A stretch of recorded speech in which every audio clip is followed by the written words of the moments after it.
Good afternoon. Good afternoon.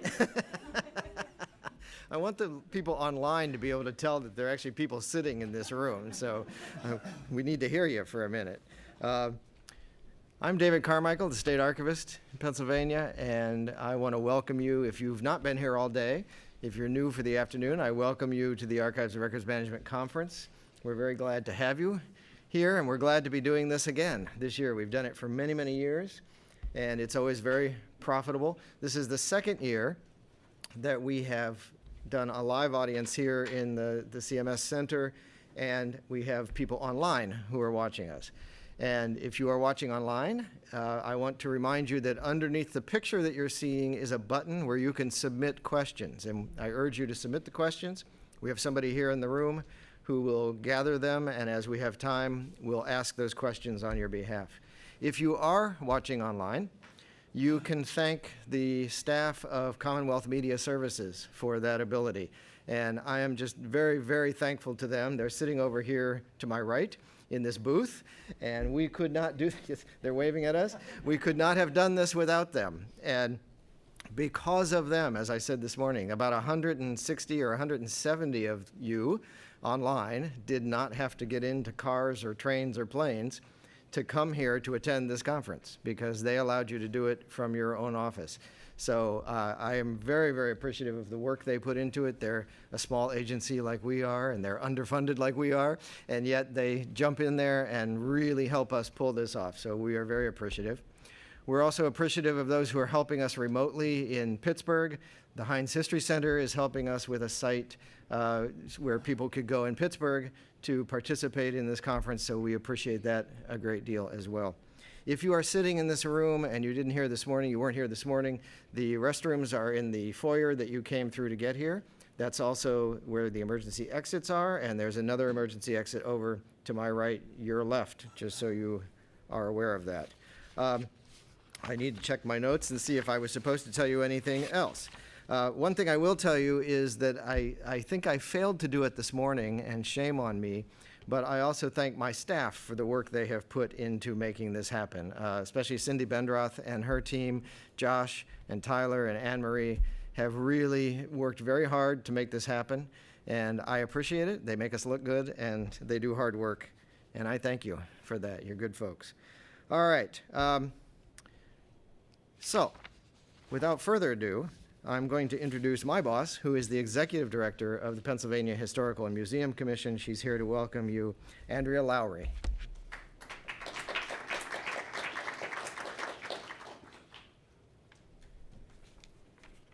Good afternoon, everybody. Thank you for being here. If you are just joining us, we're really appreciative you came this afternoon. And for those online, we appreciate you joining remotely as well. Thank you, David, for putting this together. It's a great opportunity for everyone, I think. And I do understand that this has been very successful, doing this online.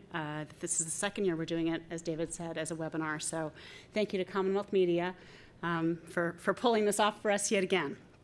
And forgive me if you've heard this morning, but I figured I'd tell you a little bit about myself. I'm an architect, a historical architect. I went to school for preservation, so I've worked as a historic preservationist. I've also worked as an architectural historian. I was in the private sector for about 20 years before coming to PHMC 6 years ago. And throughout that period, I've worked extensively at a number of archival institutions, most up and down the East Coast, but a lot of universities, a lot of municipalities, local historical societies, state archives, and national archives. I spent, as I told the crowd this morning, 3 months of my life right out of graduate school, basically living at the National Archives in College Park in Maryland, where I was indoctrinated into the ways of the archives and learned all the rules, and everybody there was so helpful, and the public assistance you all provide is really invaluable, helping people access records and understand how to use them. Since coming here, I've used the state archives extensively as well. And that work has guided restoration projects I've undertaken. One of the projects is out at Washington Crossing, the restoration of Bowman's Hill Tower out there. Without the records that were kept here, I would have had no idea what the mortar was and the waterproofing that was in the mix and everything. So everything from appearance to technical aspects of the work that I've done to intent behind architects, it really has informed my work, the kinds of records that you all have kept. And they've answered critical questions for the work that I do. So it's really served a practical purpose, and that's my own personal story, and I'm sure there are thousands of different ones out there, but it's just a way that I've come across archives and worked with you all. So I do understand the importance of record keeping and the value of what you all do, whether you work for a state institution or a municipality or a county or a local repository or a university. The whole constellation of institutions really makes the history that we have rich and complete. So thank you for that. You may not always get the recognition or support that you all deserve. Some people don't really understand the value of records or the significance of the kinds of records you keep, or really the variety of records that you keep, or even really what you do in your profession. But we here at PHMC do understand and appreciate it. You help governments run efficiently, you preserve the past, and you assist the public. So thank you for that.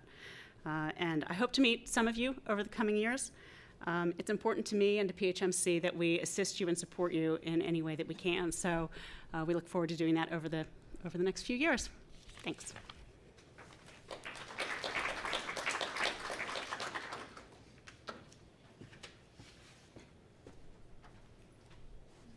Andrea talked about her architecture experience before she became executive director of PHMC. One of the roles she had was project manager for the new State Archives building that we are designing and building. And when she was promoted, the same day I called and said, "What about my archives building?" And she said, "Don't worry, I'm going to stay on that project. I'm not going to give that one up." So thank God for that, because we need that expertise.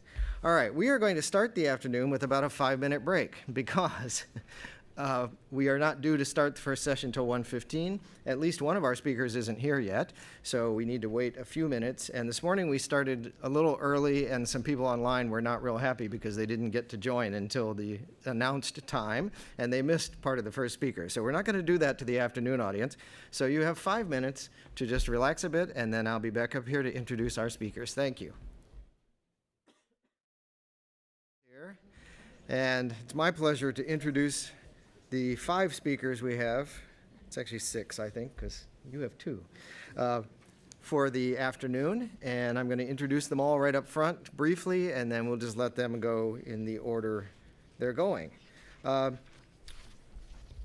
first speakers will be Shirley Jones, who is the Enterprise Records Information Manager for the Office of Administration. She's someone that the Archives works with very, very closely all the time. And she was, until recently, a records coordinator within the Public School Employees Retirement System. So she is joined today by Sandy Kurtz, who is the administrative office for PZERS, and they will be talking about training new hires to get it right. Practical naming conventions, John MacMillan, who is the Chief Information Officer for the Commonwealth of Pennsylvania. I have worked with a lot of CIOs in my career, but I've got to say that John is the CIO who is most versed in records management and retention issues of any that I've ever worked with, and I appreciate that a great deal.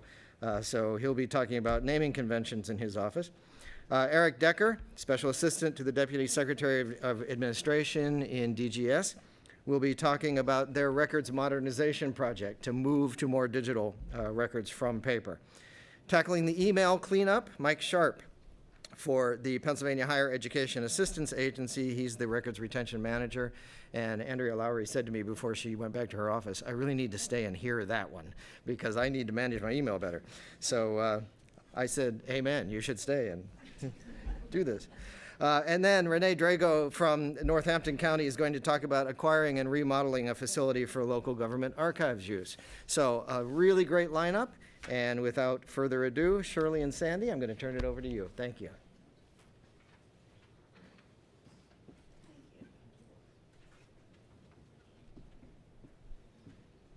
Good afternoon, everyone.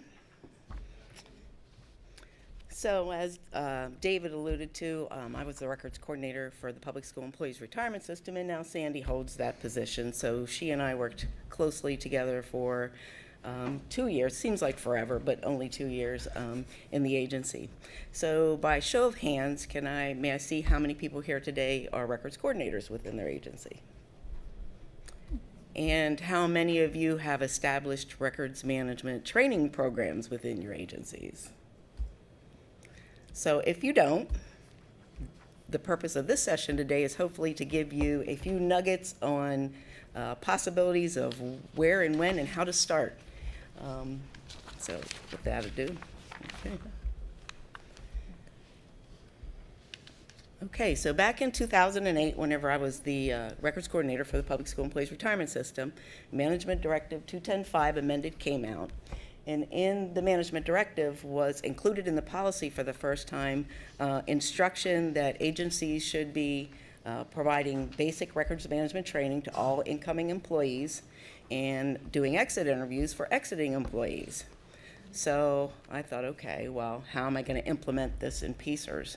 So the first thing I thought was, okay, well, I'll put together a training program via PowerPoint, and I'll train new employees, but how will I get onto some kind of a notification for when new employees were to start? So I met with my HR department to incorporate records training into their 3-day onboarding process. At that time, PCERS had a pretty extensive 3-day onboarding process, and they had a checklist for supervisors to go through. So in talking with my HR department, they included records management onto their checklist and provided me with the opportunity to provide basic records management training. So we added it to the checklist and talked about how would I be notified. Well, in PCERS, they send out an email notification to certain staff who will be involved with the start of a new hire. So I was included in that distribution of email chain so I could be notified, and that's how I knew when somebody new was going to start. The one thing I will say that we neglected to think about when we talked about who are we training, we talked about all new staff, government services, interns, temporary staff, everybody coming in would be touching PCERS records and needed to know what their responsibility was as an employee to handle those records. So we were going to train everybody. However, we forgot field offices.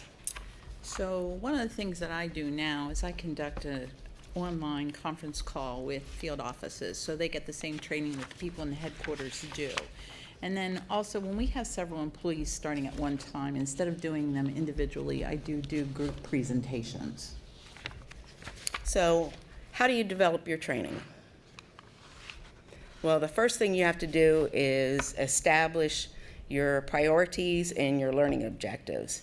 You know, what exactly do you want to tell them? Identify who your audience is. Are you going to just do it for new employees starting, or are you going to go back and have records management training for employees that have already been there for a while?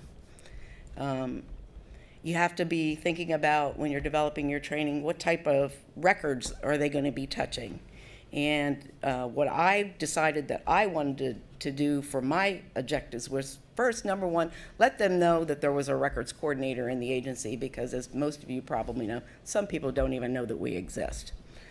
Also, to let them know what their responsibilities as an employee of the Commonwealth were in regards to records. The last thing I wanted to let them know too was then who to contact and my contact information should they have questions on what to do. So one of the parts to identifying your audience then is to know if you're doing a group presentation or a one-on-one, if it's an online or an in-person kind of meeting that you're going to have. And then also, are you talking to just one department or bureau, or are there several different departments involved in that training? And then the kinds of records that they might be dealing with. Some agencies deal with tax records, or law enforcement might deal with arrest records. And at PCERS, one of the records that we deal with are contract histories. So that contains a lot of different information. So we just touch briefly on what that entails. And then we try and provide some relative experience for organizing those records. So it might be chronological for certain kinds, it might be alphabetical for different types. So we touch a little bit on that in training.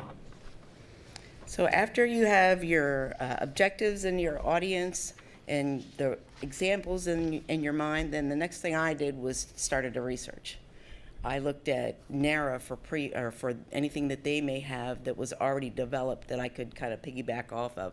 I looked at other states. I looked at colleges. I looked anywhere on the internet that I could find training that I thought we could adapt and make relevant at PCERS. And I also knew that I didn't want anything long and involved, because the one thing we've both learned is you have to stay on topic and make it short. Yeah, so I try and keep our meetings to about 15 or 20 minutes, because this is basically an overview. It's not a detailed, in-depth study of records management by any means. I also found out that doing this in the morning is the best time. I try not to do it after lunch, after everybody's had lunch, like here.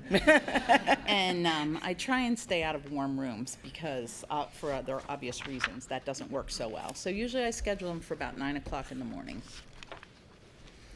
And yeah, be realistic about this, because this is not really fun stuff. It can be boring. My first slide has the minion on there that really basically sums it up. I'm talking to them about things that they might not be interested in. So it kind of makes it a little more informal. I also use that other cartoon about the discardation, because it provides me an opportunity to talk about some realistic experiences. At PCERS about 20-some years ago, we had a crane hit the building. I wasn't there, thankfully. But, that was an unexpected and unintended event. But I've also had people not in this job who put things on top of a trash can and really expected them to be there the next day. So, I just talk about, let's, be responsible with the records that we manage. This is another slide that we use, and in this one I try and bring up the point that you need to be responsible and accountable, but you also need to be organized. It's your responsibility to take care of these records. It's not somebody else's. And in order to be organized, the file plan can be very helpful to you. So this next slide is right out of our file plan. It looks like it got cut off there. I don't know what's going on there. I don't know either. It didn't look like that when I sent them the presentation. But the file plan, that's just a sample page. It shows it's either a general schedule item or PCERS-specific item. It gives you the title and the type of records. And then it shows how long we retain at the agency and or at the State Records Center. So that just gives the new employee an idea what the file plan looks like, how to use it, and not to be afraid of it. And as someone else is going to talk about later, emails, but we were finding that electronic files can be sometimes intimidating, because paper files are all tangible and may already be organized, but electronic files can get away from people really quickly. So I talk on this slide a little bit about using the tools you have, folders, categories, rules, to help you manage your emails, because there are times when you might be requested to produce records for subpoena or an investigation or a right-to-know request. So it's really important, even for disposition purposes. At the end of the retention schedule, the email that contains the record that you need to dispose of is easier to find if it's well organized. So where do you start? If you don't have a training, a basic records management training within your agency, the first thing you need to do is formulate a plan. Familiarize yourself with 210.5 if you're Management Directive 210.5 if you're not familiar with it. Try and decide what you hope to accomplish and what your learning objectives are, and find out what other players will be involved as you're developing your plan. You will probably want your legal liaison there and your legal department, your legal liaison and your IT department there, because they will be involved with other parts of your plan that you want to address with people. And there'll also be the people that'll be helping you when you do your departing exit review as people are leaving. Contact HR. Find out, did they already have something developed, that you can piggyback on, or an onboarding process outside of the process that's typically done, when new employees start into the Commonwealth. Do they just have some kind of onboarding process for staff coming in the door? They might not be new to the Commonwealth, but new to the agency. HR on board. Get the people on board with your plan who you know are going to be involved with it. And then they can help maybe provide you with a checklist of things that they may hope to see covered as well. So then after you've done all that, it's time to start to put the thing together. So you want to gather your resources and make your handouts and your presentation, be it PowerPoint or whatever. But have fun with it, because when I first saw this, it was not thrilling. So I tried to, Shirley said it was okay to put humor in it, so I did. But yeah, just be creative and just let people know that it doesn't have to be intimidating, that you are approachable and records are manageable. Make sure, though, that what you put in your plan, that you review it with your HR people and other interested parties or vested parties, because you don't want to put information in that's not accurate or leave out something really important.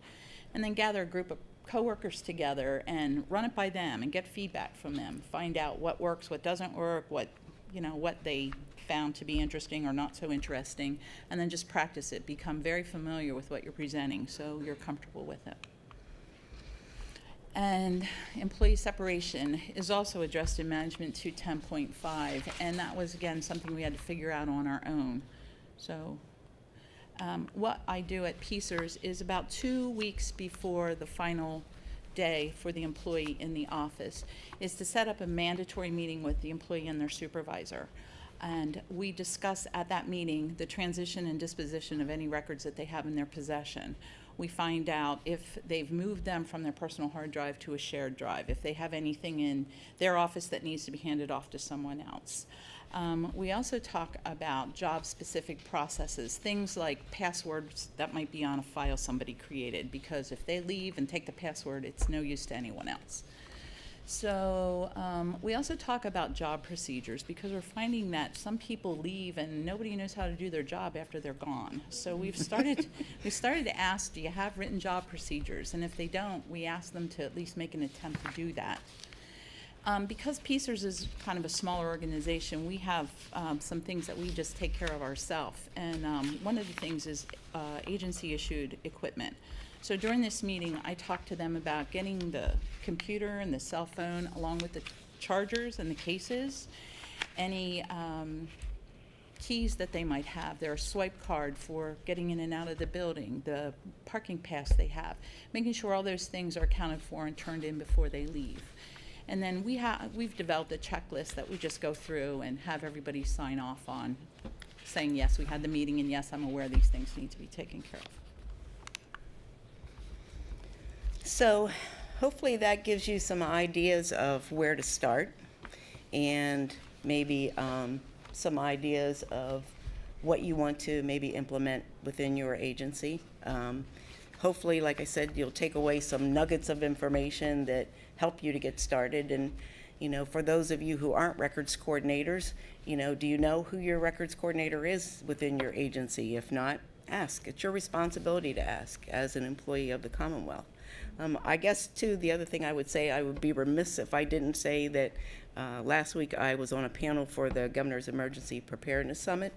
And so now's the time for records coordinators to also get to know your COOP managers within your agency. Their COOP plans will be being submitted sometime in November. And so now's the time to get to know your COOPers rather than when it's a disaster and they don't include you. We're also notifying, we're trying to put the word out to the continuity of operations planners that they need to involve their records coordinators when they do their tabletops and their exercises and stuff, because we're important for them to know where the records are that they need in the event of a disaster. Does anybody have any questions? Good. Thank you.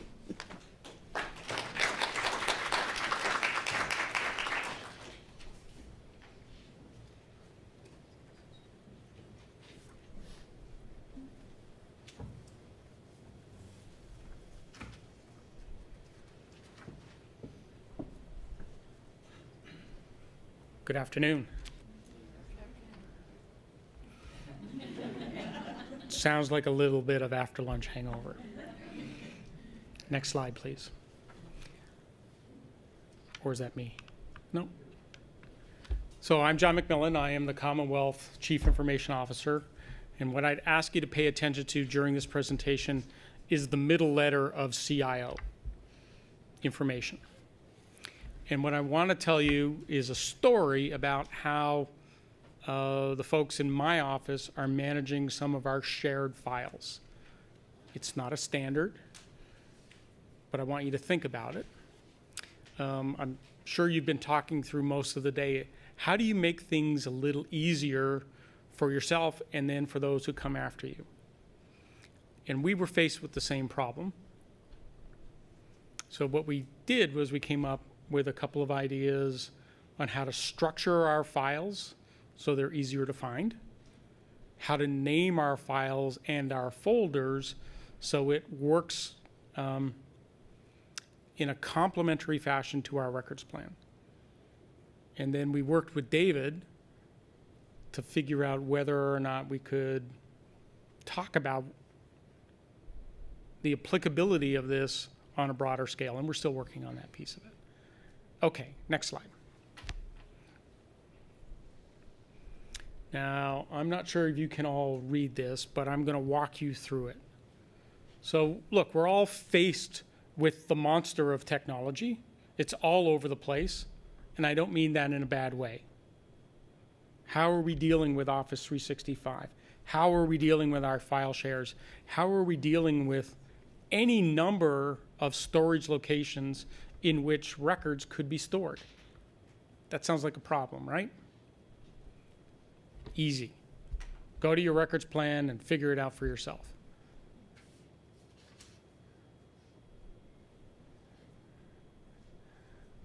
I'm seeing some skepticism in your faces. I don't know why. Right? Like, this is serious stuff if you think about it. If we don't do this right, what happens? Something important, a decision, a historical record, something gets lost. That's not our job.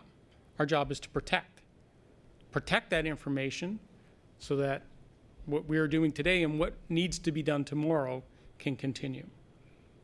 So that's a pretty broad scope. I'm not going to tackle all of it at the same time. One of the things that we're coincidentally, yeah, I'm going to stick with coincidentally. That other word is too big. Is moving some or all of you to Exchange Online. I'm not sure if you've had the pleasure, but what that will ultimately do for us from an email perspective, and somebody else will talk about that later, is get us finally on a common platform with common licenses. That may allow us for the very first time to start to automate some of our records policies. From a technology perspective, I want you to understand that the storage under email, almost by definition, is temporary. Email is simply meant to move a message from one user to another. So how do you get records out of a temporary environment and into something more permanent where somebody with the right skills, say like records managers, are looking at protecting that? So think about that through the rest of the day and now put this in context. So what we did, and it sounds a little bit like what the two prior speakers were talking about, is what's your records plan? What documents do you need to manage? So we looked at that. And then what we did was developed a standard, and I'll share that with you on the next slide. Please don't move ahead. Little trick.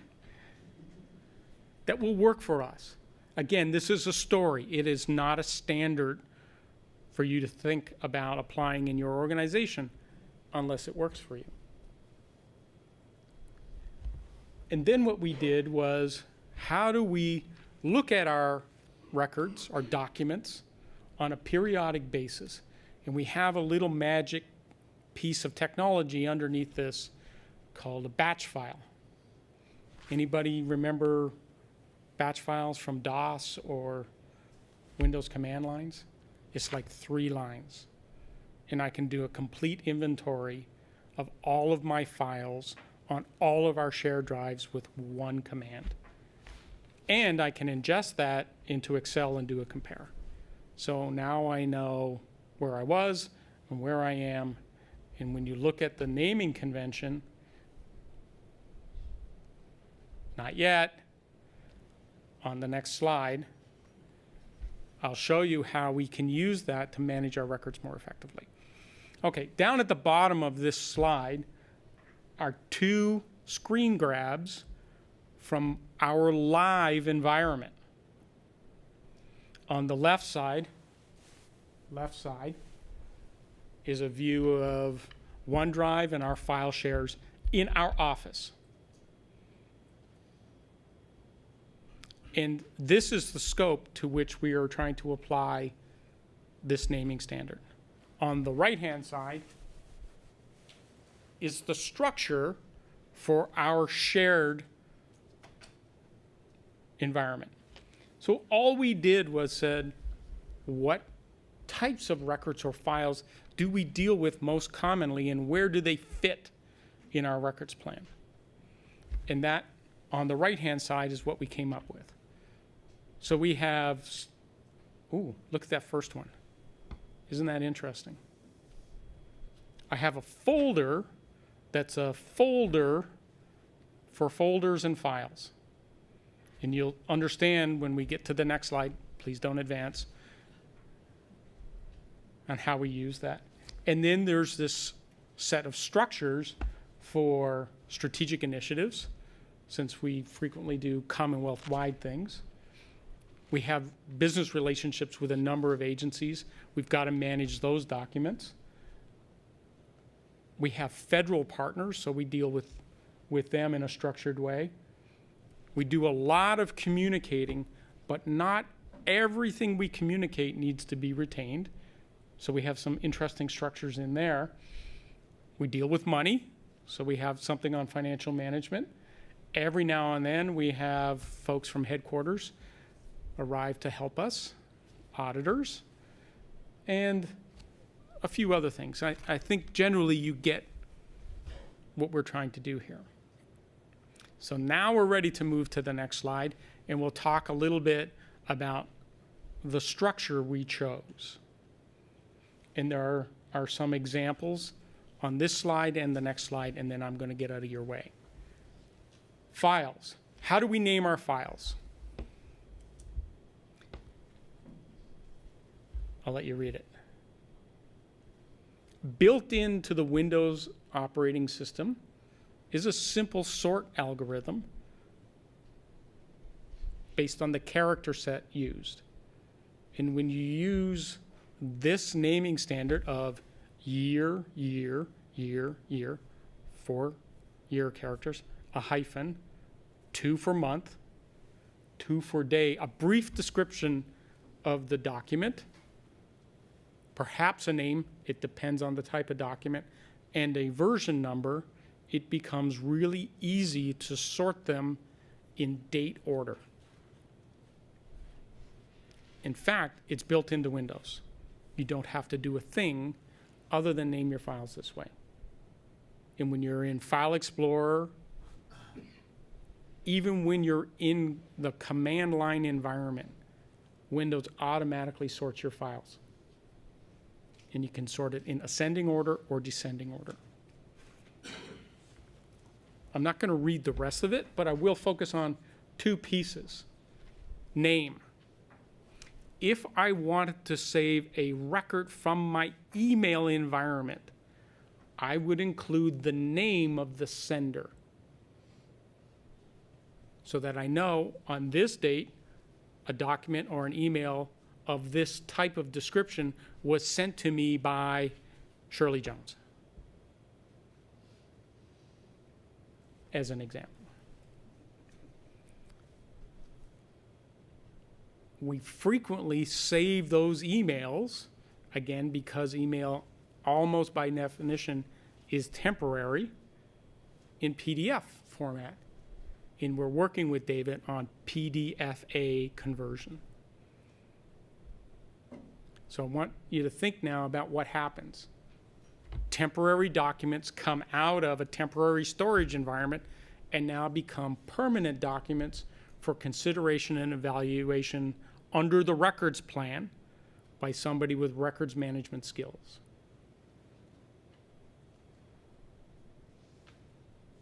I didn't have to buy a tool. I didn't have to train anybody other than, can you name your files this way? And then we followed the same pattern for folders. And I showed you that top level structure on the last slide, no need to navigate back. So if you can imagine that structure now with subfolders by calendar year. And I know, based on that top level structure, that I need to keep, say, strategic initiative documents for 99 years. I'm not going to look at that very often. But certain types of communication, I don't need to keep for maybe more than 7 years. And if the folder in which that's stored has the date, calendar year in which that communication occurred, I can look at it on a periodic basis, say annually, and say, is this a candidate for purging? Permanent removal from the system. And with one of my little magic batch files, I can take an inventory prior to purging and after purging, and I know exactly which files were purged. No tools. Simple document management. Okay? On the right-hand side is a screen grab from, I can't read it, I apologize, I'm going to walk over here. The communication management folder and the correspondence subfolder. And you can see that I have a number of calendar years of correspondence in there. When any one of those files exceeds my retention date, I can purge the entire file. Because I know that inside of those files, based on my naming standard, that I can get rid of them. Does that make sense to you? A little bit? Something to think about, right? No licensed tools, very easy training. In fact, I just trained all of you. Benefits. Okay, so now everybody that works in the CIO's office understands how this works. This is, in fact, the entire process document for training, which you may have just been informed of. Anybody that joins our team understands this is how we name documents. And once a year, we run a little inventory and we move folders into that purge folder at the top and run it again so I know where everything is, and then I get rid of them.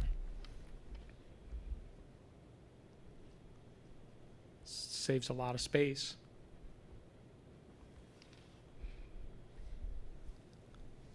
Do you think you could spot a file that was a candidate for disposition if you followed that naming standard? Probably. And it's free. How often do you hear somebody say that it's free? Not very often. Okay. Last slide, and then I'm going to promise I'll get out of your way. Unless you have questions. So here's some more examples. Folders, again, trying to make this a little easier for you to read. You see that there's a calendar year set of subfolders under each of the major record types. And I have a repeating pattern of folders, say in strategic initiatives. Let's say that we had a key business relationship with an external supplier. I would repeat those major folders of business agreements and communications and issues and risks and financial management, those types of things, in a separate set of folders with a separate set of calendar year subfolders underneath them. So let's say I was dealing with a major external supplier like Verizon. I have a folder that deals specifically with that contract with a repeating set of structures. And some of the discussions we have in our office is about which folder do we store things in. There's no question about the structure. Everybody understands it. On the right-hand side are some examples of specific files. And this is a set of documents that we use to prepare communication to employees inside the agency. And just to demonstrate that the naming standard works, you can see that there are some different version numbers of the same file of the same date. So this is how we control versions as we're going through working copies until we're done.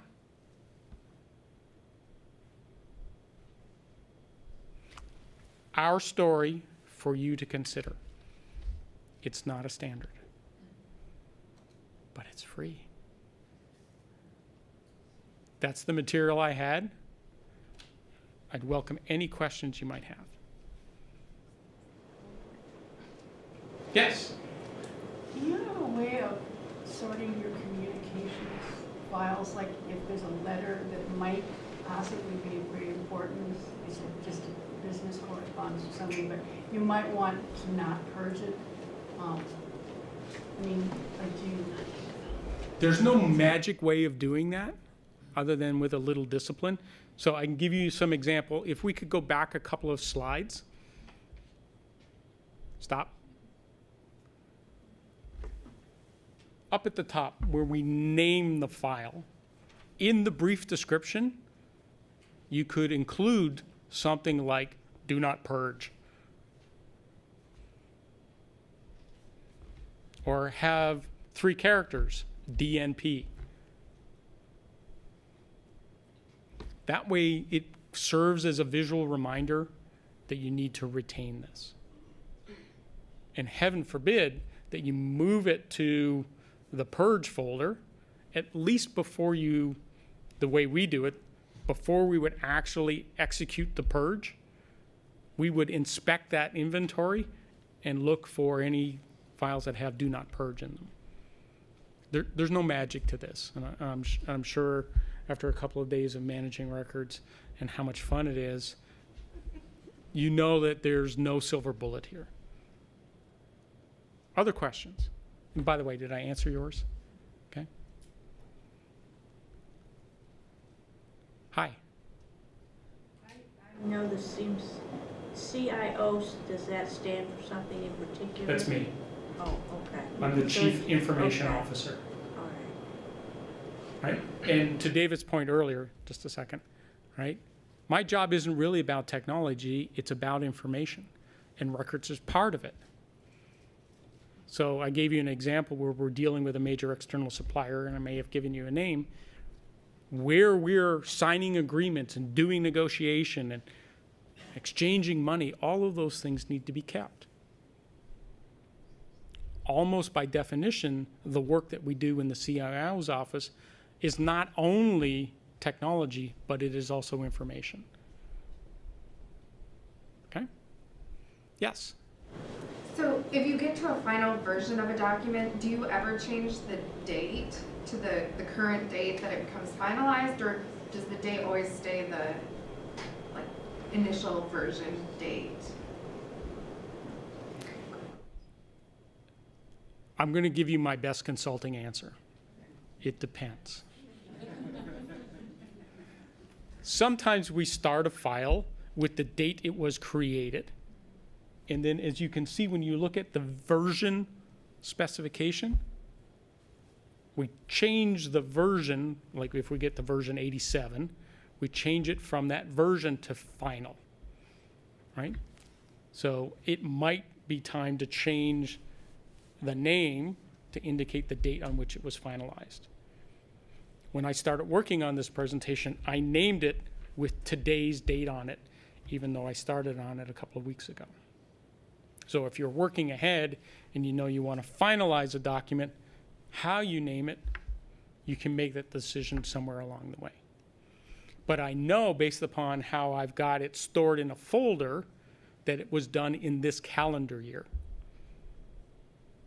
And then I know 8 years from now, say in January, when I go and look at things that are 7 years old, I'm going to keep all of them, 7 years or less, but anything that's older, I'm going to move it into my folder that says it's a candidate to purge. And then I'm going to run a quick inventory using a very simple tool called dir/s.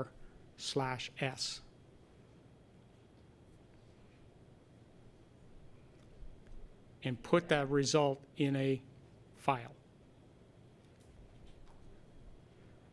I don't have that with me. Cross-reference from year to year,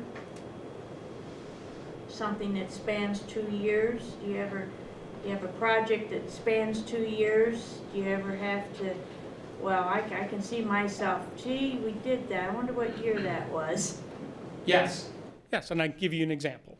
So the Commonwealth has had an external business relationship with a supplier to help us manage our data centers since 1999.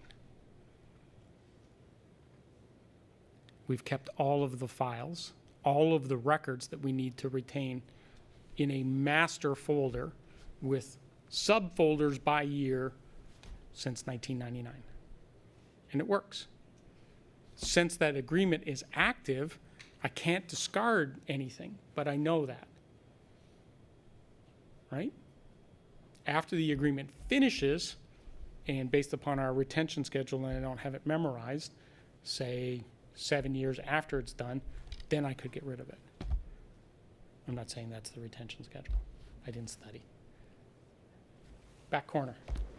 So what are we doing about file sizes? I mean, now that everyone will be switched to electronic and PDF, is there a max out there for everyone?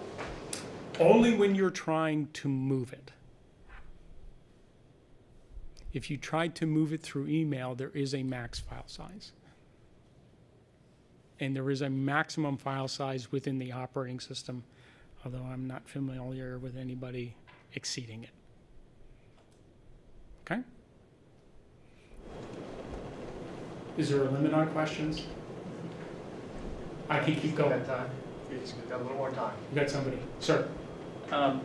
When you're using OneDrive to be able to access things at the office and here, there's a limit to the number of, the file size, the storage size is limited. Yes. And also the naming convention is limited. Why is that, and how do you get around that? If you use subfolders, you got to be pretty brief in your... You do. Right. So there are some limits on the length of a file name, as an example. I think it's 256 characters. And that's inclusive of its folder structure. Yes. So if you get too deep and too long-winded in naming, you start to run into some limits. Yes. OneDrive. I want you all to remember that OneDrive today is essentially an extension of your personal account. Think carefully about what documents you put in there, because as we saw in the last presentation, there may be a day where you choose to leave the Commonwealth's employ. Say you spent $2 on a lottery ticket on Friday and you're not coming in on Monday. Just say that happens. All right? If you put records in your OneDrive storage area, those files are only associated to your account. Think about what that means from a records management perspective. Okay? You can share them with permissions, but it's probably not the best place to put a record that requires long-term retention. Did I answer your questions? Yes. Okay, thank you. When you leave and you want to transfer your files into the shared drive, I mean, you have all your files and your procedures and everything ready. Like, do you want that to go to your successor? So it goes into the shared drive. So is that one master folder? Yes. In our environment, we have one master shared folder amongst all of the folks in the CIO's office. That doesn't mean that we don't have individual working spaces. In your environment, you might know it as your H drive. But in the same way that good records management practice, we also need good management practices. So I think the young lady talked about records managers meeting with employees and supervisors before somebody leaves so that we know that our records are being protected. Right? All of the other management directives, employee responsibility, appropriate use, they still apply. Right? All we were trying to do here is say for our small team, what works? And this is simply a story of what works for us. Shirley. So you have a standardized date format. I do. How do you standardize naming conventions? How do you develop consistency so that everybody's calling it the same thing to put it in the same folder? So if we could go forward one slide. Thank you. So here's an example inside a communication folder where we simply chose the name of a file and then repeated it. It's that simple. There's no magic to the description of a file unless you want to make it meaningful, right? So if we could go back 2 slides or 1 slide, I'm sorry. No, sorry. Forward 1, yes. Up here where we have the files, where it says brief description equals, and there's no guidance there, I'm simply trying to communicate is whatever works for you. You could include something like letter. Maybe it's a type of document. Maybe it's a contract. There are lots of ways that you can solve the description problem that works for you and still, thank you, works within your records plan. Right? What's really important in the vast majority of cases is its retention period. And if you've named a file that has the date in which it was created or finalized or however you want to deal with it, so long it's consistent in your area, it almost doesn't matter. If you're looking at them on a regular basis and making decisions about what to keep and what to purge, in records term, what to retain and what to dispose. Okay? So I heard the gong. I have a couple more minutes. I can take a couple more questions if you're interested. It's simply a story. You can apply it any way you see fit. Our experience is that it works. Now, wouldn't it be great if there was a simplified records plan that made retention and disposition decisions easier? Maybe something for you all to talk about over the remainder of the day. Without any more questions, thank you for your time and attention. Next speaker, please.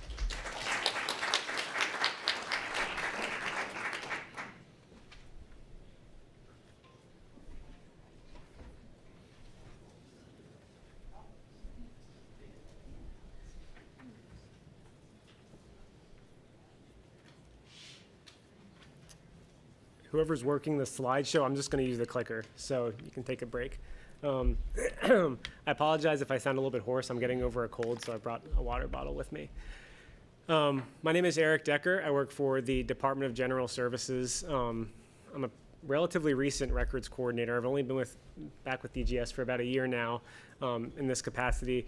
In terms of being an official records coordinator, that only started several months ago. I was kind of shadowing our former records coordinator up to that point.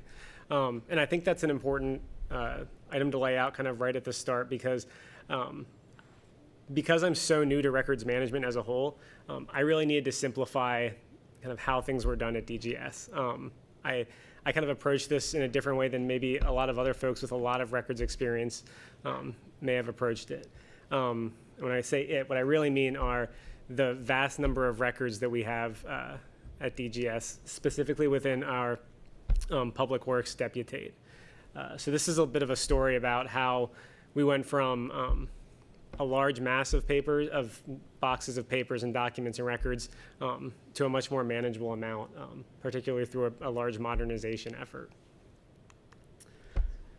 So DGS Public Works, for those of you who aren't familiar with what that business area does, we do capital construction projects. So the way it was once described to me and the way it makes the most sense, in my opinion, is PennDOT builds horizontally, we build vertically.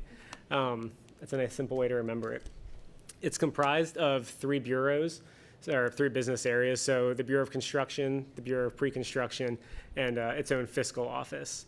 So they basically handle capital construction projects, cradle to grave, everywhere in between.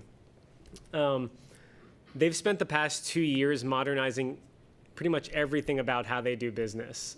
And I mean everything. They changed classifications. They changed whether folks were unionized or management employees. We changed how we do construction, how we do the design process, and even kind of how we pay for things and what projects we're willing to take on. So that pretty much meant that we also had to change the way that we viewed records. Just to give you a sense of the kind of records that Public Works deals with, you have what are called as-built documents, which are blueprint documents, design specs. You have more basic project management papers, so project plans, fiscal documents, invoices, meeting minutes, things of that nature. Ultimately, I think Public Works had just shy of 5,000 boxes sitting over at the Record Center, materials that people hadn't touched since, I think the oldest document I saw was from the early 1950s. It's pretty interesting. But ultimately, we realized I have the Deputy Secretary of Public Works here, so she can fact check me if I say anything wrong. Pardon me. So we realized we needed to look at how we were doing this. If we were going to modernize everything, then we needed to get a better sense of how we were going to manage our records and our projects moving forward. It simply wasn't sustainable in its current state. And the folks that are currently in charge of it were in some ways paying the price for the sins of the past 60-odd years of records retention. I'm sure some of you may be familiar with that pain point. One thing that I think is important to recognize about the way we approached this was we applied these principles of lean. Some of you may be familiar. Has anyone heard of lean within their agency? Okay, I got 2. Not bad. What lean is this process of relentlessly eliminating waste, and we'll talk a little bit more about that momentarily. But I first wanted to kind of share how we approach this at DGS. The current reality in terms of state government isn't great, to be frank. There's greater customer expectations on government. We've experienced 30% staff reductions since 2008. We have an aging workforce, as I'm sure you're all aware. Reduced operating budgets, and ultimately, same processes, tools, IT solutions that we've sort of always dealt with. This isn't just specific to DGS, obviously. Every Commonwealth agency is doing this. Future reality, increasing customer expectations, 18% of our workforce eligible to retire by 2020. More work, because again, greater customer demand, same processes and tools, and as I'm sure you're all aware, we're not getting more people, and no magic IT solution or anything like that to make this all work. So we viewed a lot of this lean idea, these principles, as sort of the last resort. I mean, this is something that we had to do for our survival as an agency. I wanted to bring this up because lean is something we're applying at all levels, and records folds in with that. One of the things that always shocked me when I came into DGS, and I guess to state government in general, I should reference that I've only been within state government for about 4 years, is how we view everything as sort of these individual pieces and feel like things are constantly being added to our plates. And a lot of the work that I do, I start to find ways to figure out how does this all work together. So within my job, I also handle Management Directive 32512 on internal controls, which has a lot to do with risk and how we're managing documents, what risks are introduced there. Lean, we're applying lean principles. Some people may view that as another item on our plate. I view it as how can I use this tool to help me do records management and to do risk and insurance, or I'm sorry, risk, that's one of our bureaus, internal controls. So you have to start to find ways, I think it's important to look at this, to find ways to start to integrate these things and find out how things sort of apply to one another so you're not constantly viewing this as something new added to your plate. So this is sort of the framework that we're looking at as we go into our modernization effort. Ultimately, we need to emphasize creativity over capital. That is sort of a lean motto, the sense that we're not going to spend more money to go and modernize our records management. We just need to find a better, more efficient way of doing it. So as I mentioned, lean is a process of systematically eliminating waste. I could go into all kinds of detail about what waste is. I'm sure most of you could recognize it. It's excess inventory, it's over-processing, excess motion, excess inventory. And one of the tools that we use to do that is a tool called 5S. It's actually branches off from a Japanese philosophy, but the 5 S's stand for sort, straighten, shine, standardize, and sustain. This is part of a training course that we offered at DGS. We've trained, I think it's close to 20% of our entire agency at this point in lean principles, so people start thinking this way. But what the 5S tool did for us was it enabled us to assign a framework as to how we were going to clean up our records. Just to give you a kind of quick bit of background, a student goes into Lean Basic. They come out of that having to do what's called a 5S project. So they need to take these 5 principles and go apply it to somewhere in their business. Interestingly enough, despite the fact that most people in DGS don't recognize that we have a records coordinator or a records schedule, in every single 5S report out I've seen so far, at least one person has taken on records as a project, finding a way to standardize their a shared drive or a filing cabinet. It's present in people's minds. People constantly think about that, even if they don't recognize that we have someone, myself, who's assigned to assist with that. So bear this in mind, because this is the framework that I went then to work with Public Works to try and modernize their records. So this manifested itself then in 2 main projects. The first was that we needed to actually 5S the retention schedule itself. Public Works formerly had 27 specific categories on their agency's specific retention schedule. We brought that down to 1. We learned that most people hadn't actually gone back within DGS to look at the general schedule since it was released several years ago to actually crosswalk. So that was the first thing we needed to tackle, is figure out, okay, we have 27 categories, many of which overlap and don't seem to make much sense anymore. A number of them actually, I think the number is 21 of them actually had indefinite retention periods. So we were just never throwing those away. Even for buildings that we had upgraded renovated several times since their initial build, we were still maintaining the originals. So what we did is we crosswalked those 27 categories. We got down to 1 specific category. By the way, Cindy, I'm going to submit a new action request shortly after this meeting because we're changing it again, just to clarify some things. But we ensured that 1 category made sense. So we involved our attorneys. Each of our business areas has an attorney associated with it. We consulted that attorney and our right-to-know officer, and eventually our chief counsel as well, to make sure that that all parties were comfortable with how we were going to move to this new schedule. We educated Public Works staff on the new schedule. So we sat down, I presented some material about here's why we're doing this, here's how we're moving. We got some of their feedback to make sure that they felt comfortable. And then created some various job aids, which kind of leads into the next project. When I say job aids, what we did is we created some flow charts that actually helped employees understand when a file fit under this category or if it fit under a different category. We didn't want to kind of totally leave it up to them to go page through the general schedule because as much as I believe in every state employee, I don't think they would all do it. So the next part of that project then, or the second project, came about because someone in our fiscal office said, hey, I really want to try and clean up all the paperwork that we have here. I'm not sure how many of you might know this, but a lot of the records we have in SAP, which I believe are considered the official record, we were keeping a lot of fiscal documents that referenced the same stuff that existed in SAP back to 2011. So a lot of the stuff that Public Works was hanging on to were just transitory, documents that were convenience copies. And when I say they had a lot, I mean, the 4,000 boxes references just what existed at the State Records Center. They had, gosh, I'd say 5 or 6 ceiling high rolling filing cabinets full of fiscal documents as well.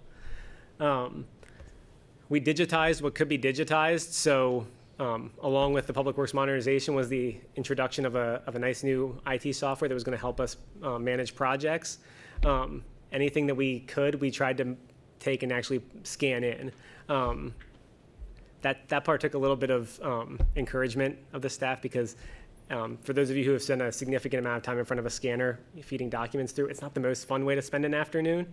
But we felt it was necessary to build out the breadth of records that we had and to kind of have those records maintained.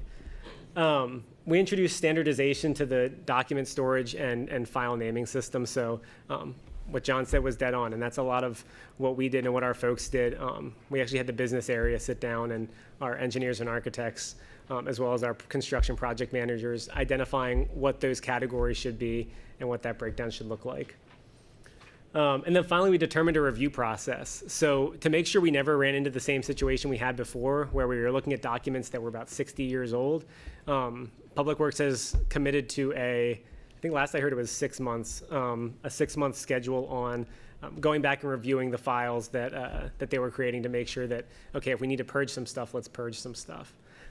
Again, this is a very high-level overview of kind of the path that we went. There was obviously several meetings involved here and kind of figuring out how we were going to store documents. For those of you who may not be aware, as a result of this project, one of the things that we're doing as opposed to just throwing away as-built drawings, so for those of you who may be concerned that my agency has a building that has as-built drawings, what we're doing is we're offering those back to you as an agency. Along with recommendations as to how those documents should be maintained. That being said, Archives gets first dibs because they helped us sort through a lot of this stuff. So thank you, Tyler.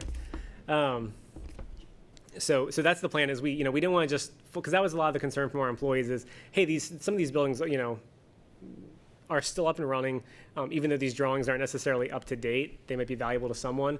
So we wanted to offer those back to the agencies again with proper storage because they're not on like normal paper. So we wanted to make sure that everyone had an opportunity to maintain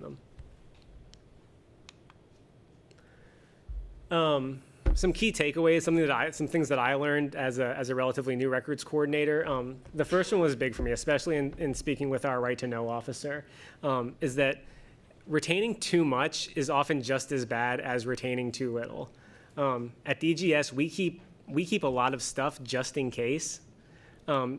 Plenty of items that we keep far beyond what the actual retention schedule says, because at one point, someone said, hey, I saved $100 because I found this one email from back in 1975.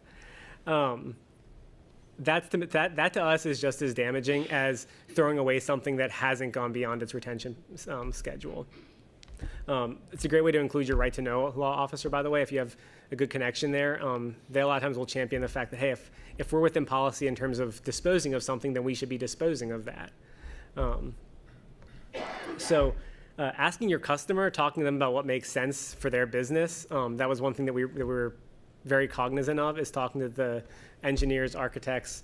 We had a representative from every single one of those business areas I referenced earlier and asked them, hey, what do you think? How long should we be keeping these things? What makes sense for your business? You want them to have ownership of the process. That's another one of those lean principles that, we're facilitating change and facilitating efficiency, but ultimately this is on them to adopt and for them to carry forward. Because once I'm done, it's their record schedule. I don't own that record schedule. I'll help them make it better, but I'm not the one who's necessarily responsible for maintaining it on an everyday basis for them. Get the sponsorship from your leaders. That was so important. Our Deputy Secretary for Public Works, along with her staff, went down there and they're ripping open boxes. I'm sure Tyler can attest, ripping open boxes, rolling their sleeves up, and helping to purge and figure out how we were going to get through this. I know that's easier said than done, but to the extent that you can engage directors and folks, if they make it a priority, staff will make it a priority too and see it as important. I can't emphasize that point enough. And again, so involve your entire team. You want adoption, you don't want compliance.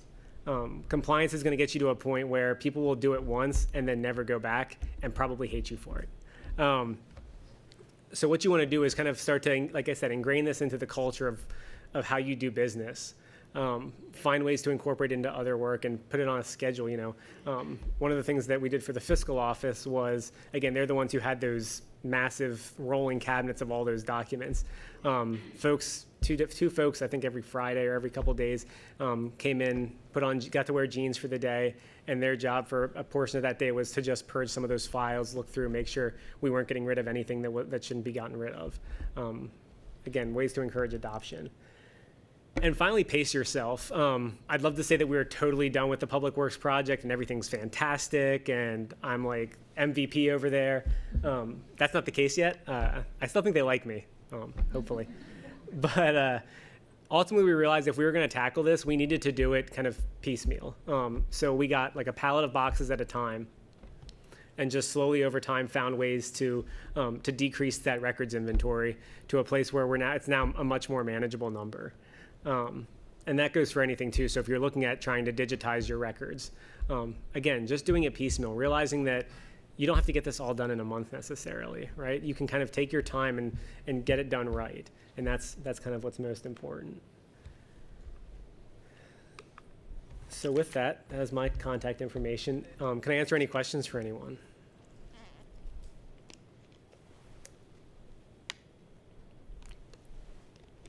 What was the hardest part?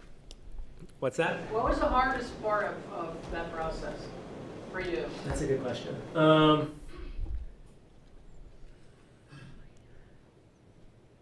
I think working with the business areas to understand why this was important. I'm sure you all have this in your agency too, folks that they enjoy keeping things forever. Again, just as a CYA, or because at one point this proved useful in the past.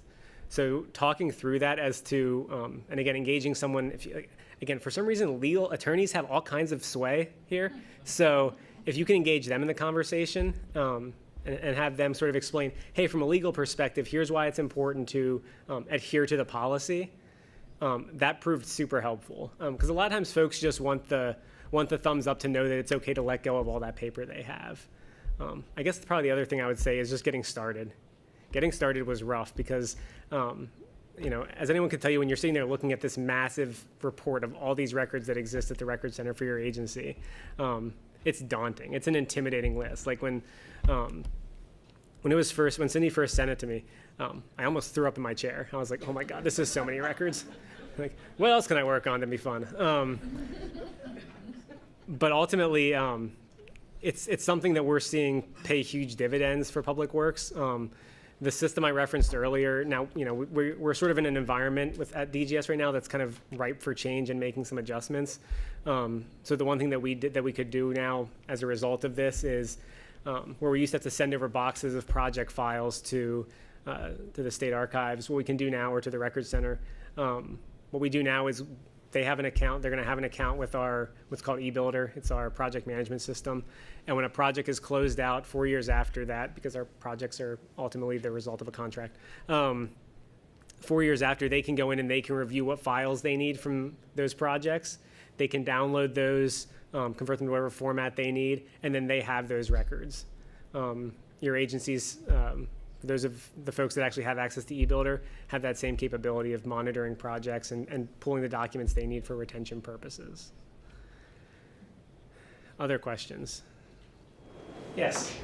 What do you estimate, well, how do you estimate the cost of implementing your system, and how much do you think you're saving in the future?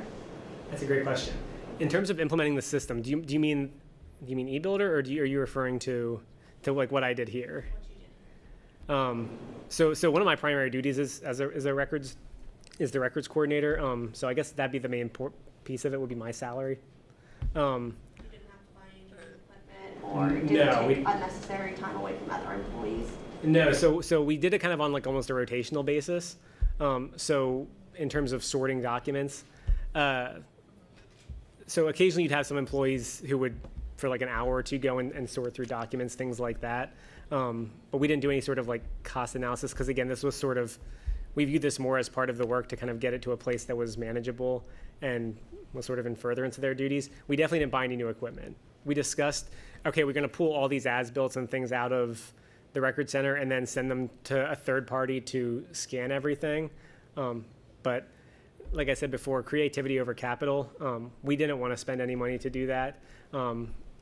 I likened it to, so the idea that we're giving these back to the agencies, I liken that to if I'm having work done on my house, I don't necessarily intend for the contractor to keep records of my house and all, you know, the blueprints of how everything works for the next like 30 years. But no, we didn't buy any kind of special new software. And I'm sorry, the second part of your question was? What do you estimate are the cost savings for DGS as well as taxpayers by implementing this system? So the big savings, I guess, initially at DGS, and I say big savings in quotes, was we're not paying for those 4,000 boxes at State Record Center anymore, which is kind of nice. I did the math at one point, and kind of if you extrapolate that out, for 1 year it never seems that bad, but over time, those costs add up, until you're looking at like $10,000. And I mean, again, in the grand scheme of things, but every little bit helps right now. Ultimately, what our goal with a lot of this stuff is because of some of the other modernization efforts, people are getting their records faster. I'm not sure. I mean, we would have requests come in from agencies about building documents, things like that. And even before, I think it was sometimes hit or miss about whether we could pull those boxes because there was such a volume of them. And I'll be frank. I mean, the boxes were not organized well. You'd have a date on it. I don't know what that date was in reference to because it certainly wasn't any of the documents within the box. I think it was actually when the box was sent over to the record center, which seems like a weird way to organize things. But I think one of the biggest things is if we can use this to service our customers better by providing documents more timely, by getting you some of the documents that previously DGS kind of held white-knuckled, then that ultimately makes the agencies happier, helps us to build government buildings faster, and helps taxpayers enjoy those all the quicker. That's a great question. Thank you. Anything else?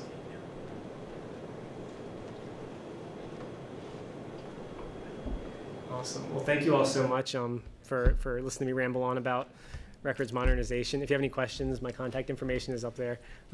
Feel free to give me a yell. Thank you.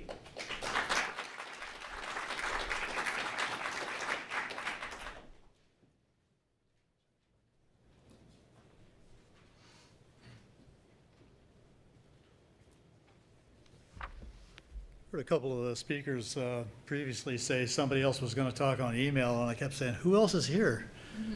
And I realized it was me. So good afternoon. I'm Michael Sharpe from FIA. I'm the records coordinator and also the records retention manager at FIA.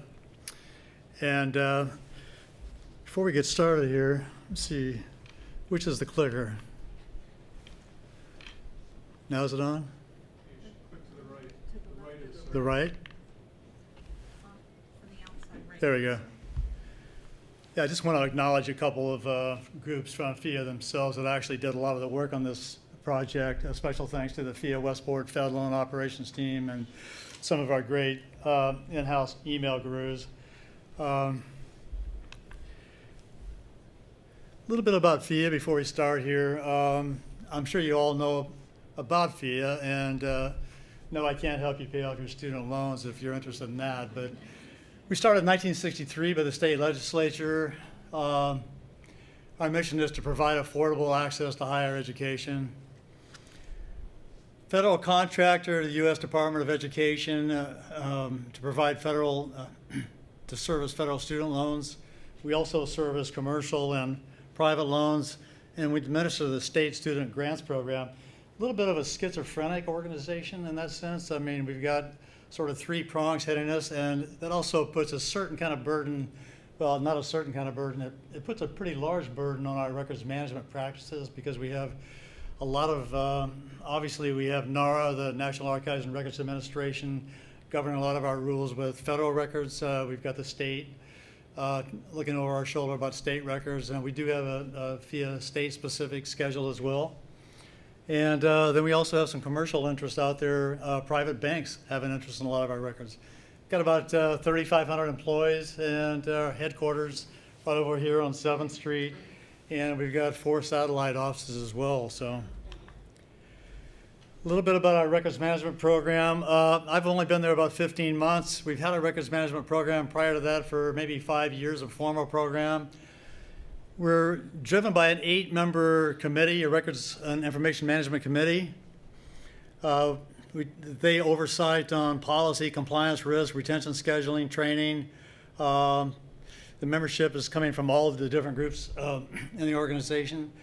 Records retention manager, myself, I'm the non-voting chair of the committee. I'm not sure why they made it non-voting, but that's in the charter. But we do program policy and implementation through records liaisons, not records coordinators. We call them liaisons over there, and there's 58 of them. A little bit of a floating group. People, as organizational changes and people change jobs, people are moving in and out. That's a bit of a challenge for the records retention manager because I've got to constantly be training or onboarding new people. People are leaving, people are coming, coming back on board. So this is the email footprint reduction challenge, and I just call it EFRIC for short. It makes it nice and easy. I don't have to repeat that every time.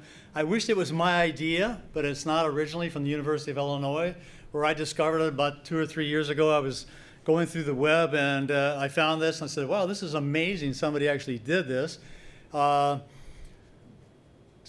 Here's what they did. They did it university-wide, but they only did about 1,500 people. All non-student participants. They did not ask their students to participate, but they collectively deleted nearly 575 gigabytes of email storage in 2 weeks. And they gave awards out to top individuals and top departments. I want to take a quick detour, what I call the tech patch, because one of the things that we discovered is that we couldn't sell it. I think one of the better ways to sell it was sell it at a technical level so people realized that what we were going to be doing was going to have a technical impact and not just an improvement of the email impact in sort of a vague way. And one of the problems over my career I found is that it's very difficult to sell records management programs because you get into certain, what actual fiscal benefits were you able to show? How did you actually improve and give me a metric? And sometimes in the past, especially when I started, when there wasn't a lot of IT out there, it was difficult to show these improvements. So I want to show you how we tried to sell part of this technically. So we tried to understand the benefits at a reasonable technical level. I didn't go too far down.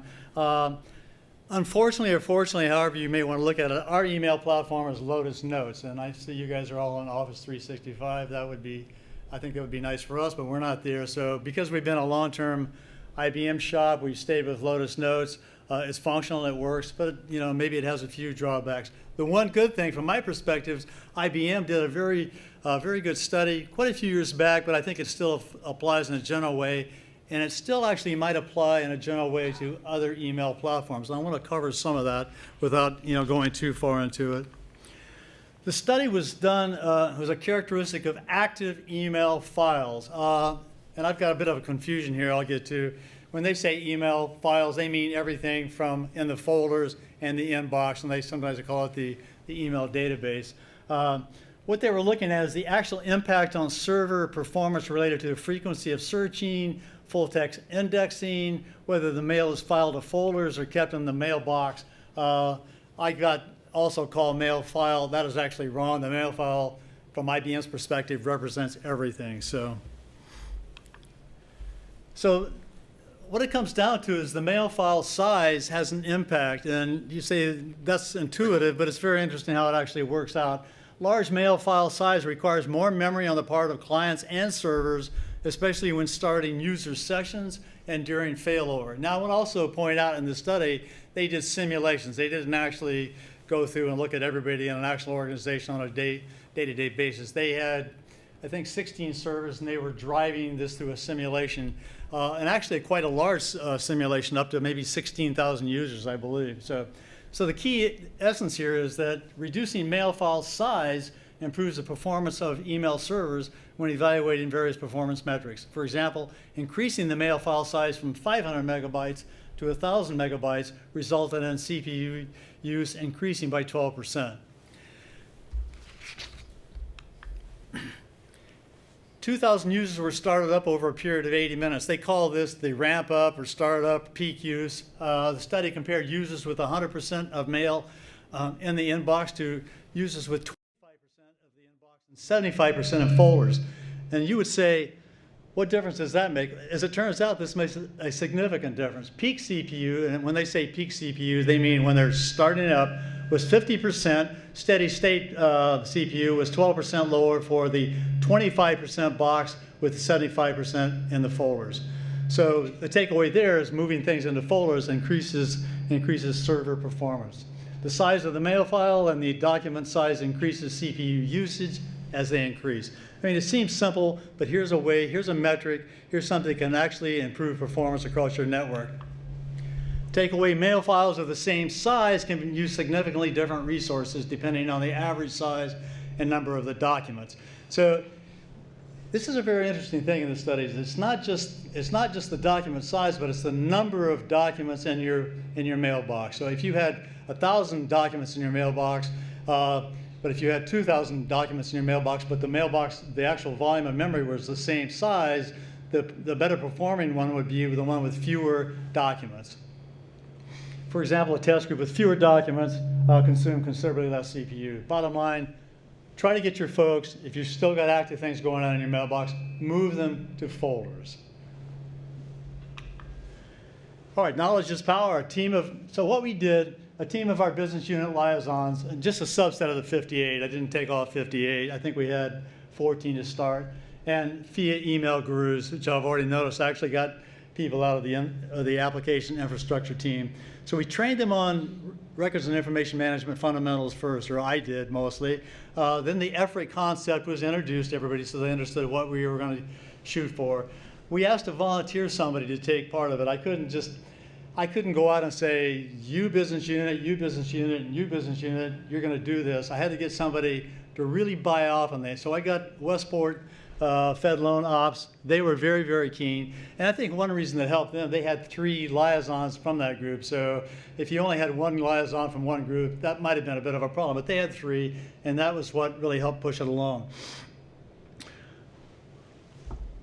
By the way, these folks were all managers too. They weren't non-managerial personnel, and that also helped push the initiative along. So we met weekly from the end of until the end of EFRAG. It took about 4 months, meeting weekly. A little bit of time consumed there, but they were keen, and so we kept moving along. But we knew that we had to also obtain senior management approval. We can't just go in and start doing this thing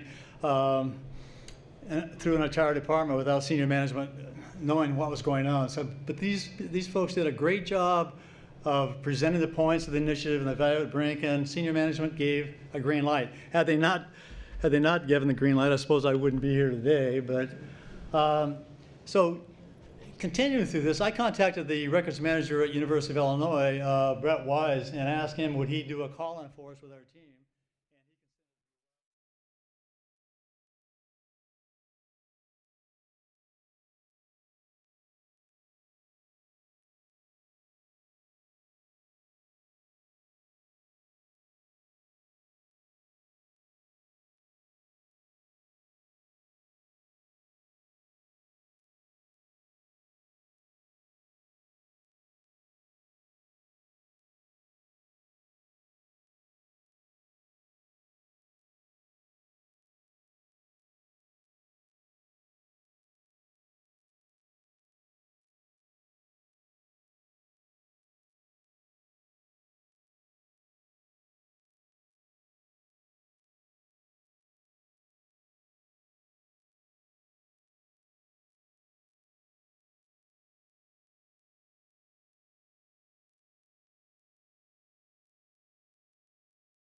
reminding them of the approaching kickoff date, which was on April 16th of 2017. We had posters, we had tents on the break rooms set up, and we had tip sheets available. So people said, oh yeah, here's some tips about how to reduce my email.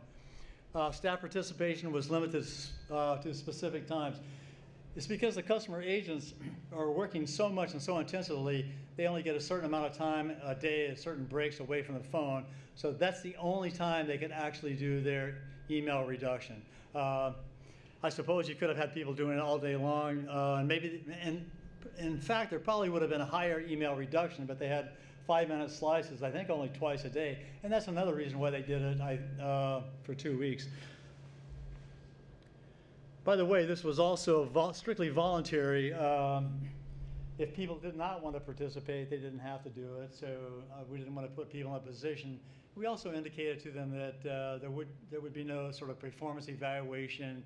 I mean, if you didn't want to participate in it, you weren't going to be downgraded in any sense, or it wasn't going to be some sort of a black mark on your evaluation. So we also realized this was going to be a great training opportunity about the whole email thing in general. It wasn't just about EFRIC or reduction. We could also take this time to start pushing email principles, email use, email policy at the same time.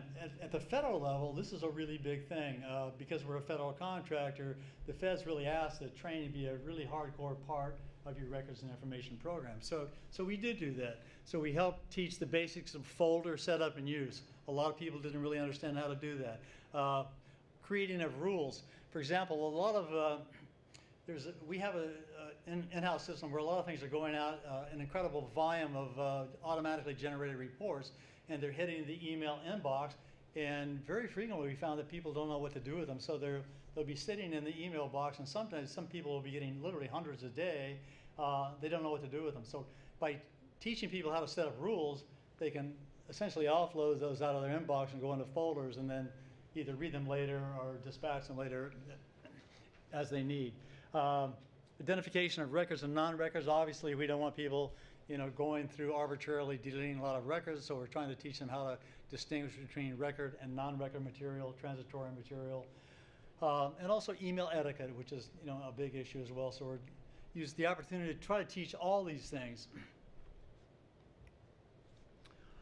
So the supervisors then communicated the essence of this thing to their teams and to the customer service agents, and we got ready to go. That was one of the tip sheets. Obviously, I'm not going to go through that in depth, but you can see all the tips we passed out to people to give them some ideas about how to do this whole thing. So we kicked off April 16th through the 28th. The result of the information campaign and training, we felt like everybody was ready to go. There was actually a lot of enthusiasm. People were really keen. I'm going to actually try to find out if anybody chose not to participate, but if there were anybody, there weren't very many. So there was a lot of excitement generated beforehand. Lights, camera, action. We have electronic reader boards around various parts of the facility, so they kept a running total. They kept it, every day people would come in after the first day, and they would be able to see who was doing what, how well they had done. So this continued to generate enthusiasm. Each of the 26 teams had technical support and encouragement. The supervisors obviously were keen to see their teams win, so people were going around saying, how you doing? What can we do to keep you going here? And we had an email specialist from our IT group or MIS group actually provide daily data to the managers, so that the managers then at Westport would actually have to provide reports which were fed into the reader boards. And the winners were something like this. Highest individual percentage reduction was 91.5%. Highest individual volume reduction was 1.5 gigabyte. Highest team percentage reduction, 17.3%.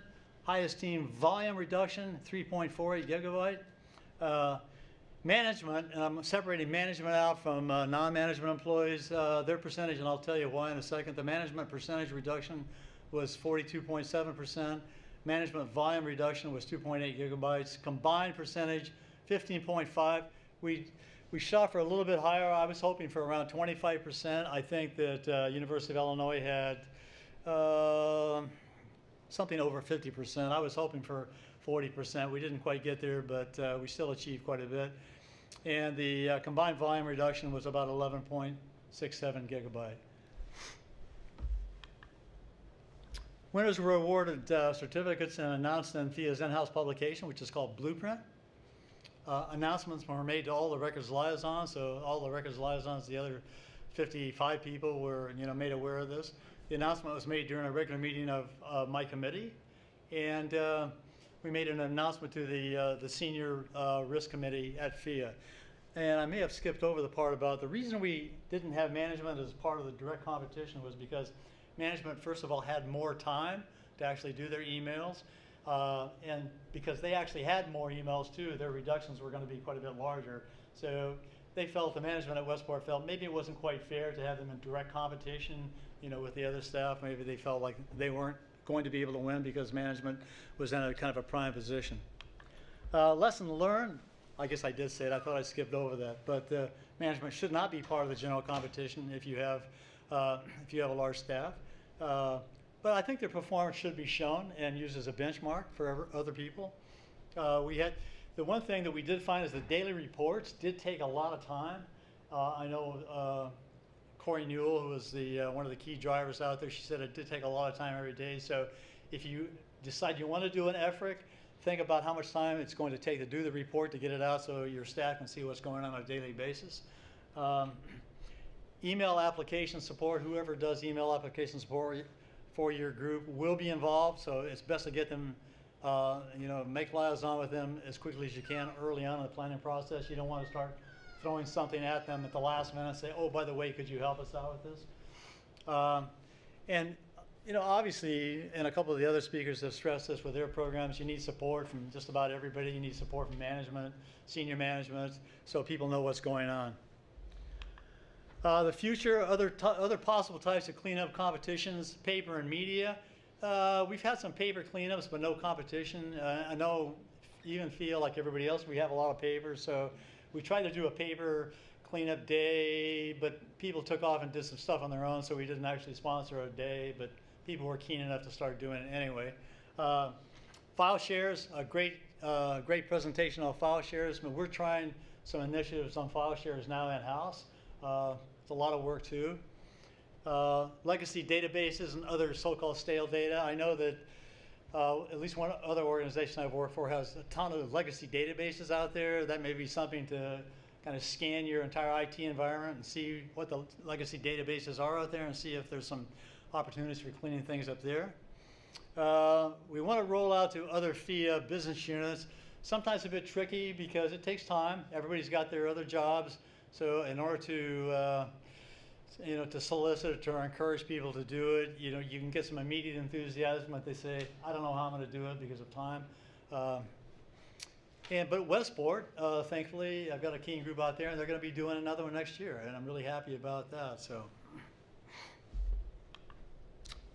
comments, questions, ideas, anything out there? I know somebody said that I was going to help them sort out all their emails, but maybe that it's not an easy task. I do a lot of looking at it, at private business sectors, other government agencies. I don't think, and somebody made, for those of you who are familiar with the records management listserv, somebody made a remark that they believe that there's probably nobody that has this email thing completely sorted out, across the United States. So everybody's got the same sort of problem. No questions? All right, thanks very much.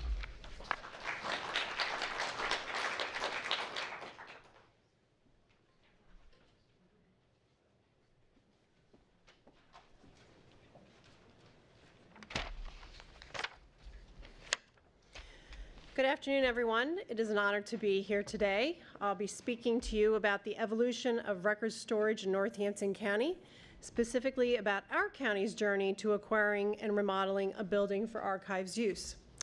The first slide that you see on the screen is, on the left, is a picture of Northampton County's very first archives, and on the right side is Northampton County's archives as it appears today. This picture is a portion of a deed record from 1793. In 1793, Northampton County purchased land for our very first archives. The top line of that document does tell you it's the 25th day of February in 1793. And the specific purpose of the land was to place a building for reception and safekeeping of records in the county. The land was purchased at a cost of £250, and in today's dollars, that is about $322. Northampton County's first archives, where the down-facing arrow is as it appeared in 1826. The building to the right with the cupola is Northampton County's first courthouse, as it also appeared in 1826. If you're familiar with Easton at all, this is Easton Center Square. If you've been to the Crayola factory, the Crayola factory would be catty-cornered to the right of the Northampton County Courthouse. Through the years, from 1826 to 1984, Northampton County went through many different types of record storage. One of the most notable buildings of its time was the Northampton County Archives in 1984. Unfortunately, this building was destroyed for prison expansion in 2004. The Northampton County Archives in 1984 had a high-density shelving system. It was put together by the White Office Systems. These pictures show you how the shelving looked on the left side, the center aisle, and the right side of the building. The system, we were able to put our records 12 boxes high on these particular units. At a glance, the Northampton County Archives in 1984 had an archival storage of 2,490 square feet. We had an office area of 1,180 square feet. Record storage, or total area, of 3,670 square feet. Record storage was at 12,558 1-cubic boxes max in this area. And considering we did own the land that we did place the archives on at that time, the total cost for shelving and everything at that time was only $416,000. Unfortunately, once the archives building was destroyed for prison expansion from June 2004 through April of 2013, Northampton County Archives offices were relegated to this area where the red box depicts. This was right across the street from where the main courthouse entrance is. As you can see, it is not handicap accessible. It was not conducive to good record keeping. Each and every day, our offsite storage company arrived and brought us the records from offsite storage for us to distribute to county offices. This is also where offsite storage came to pick up records for refiling, interfiling, and new material. We also greeted researchers in this area. It was very embarrassing for those 9 years to have to bring researchers into this area.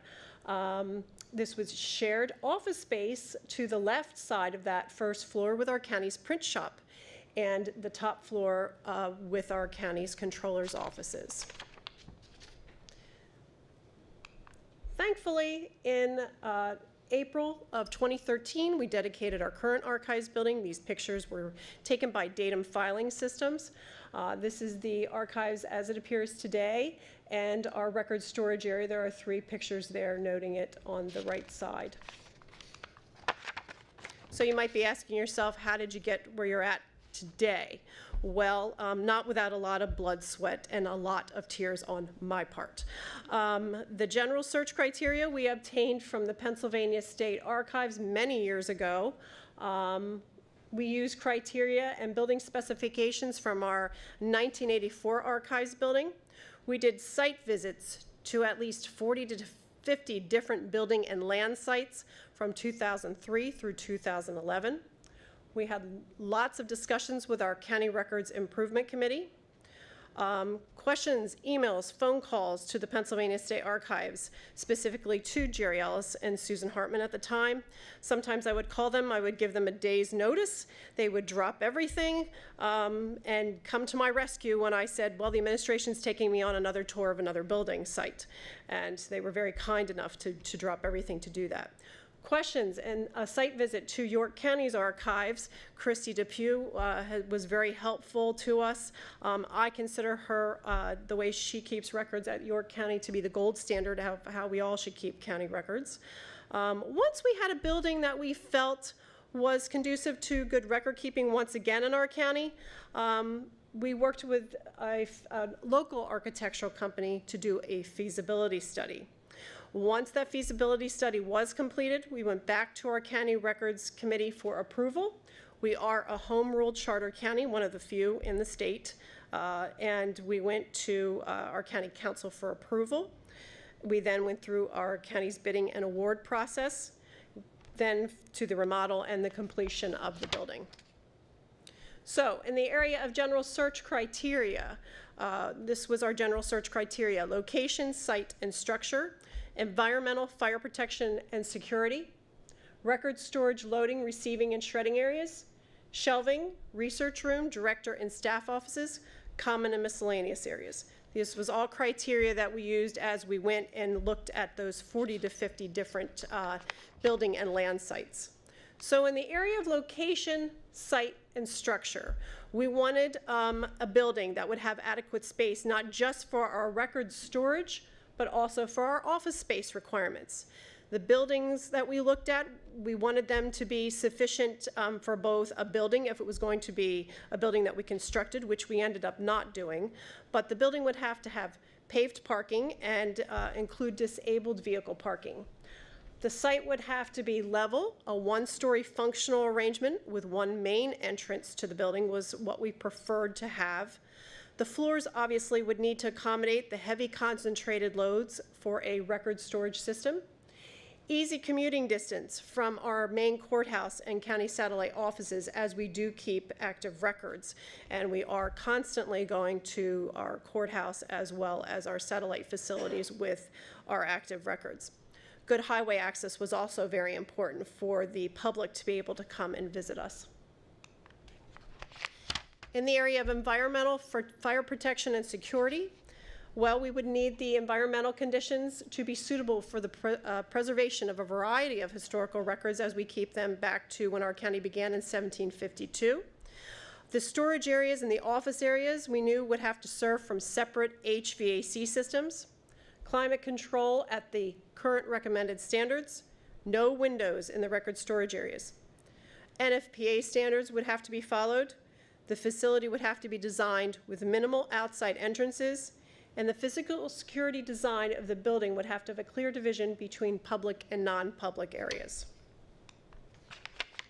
In the area of our record storage, loading, receiving, and shredding, our record storage area would have to be large enough to accommodate all existing records, and we did work with a local vendor as well as the architect on this to figure that out, as the records would be coming back from off-site storage.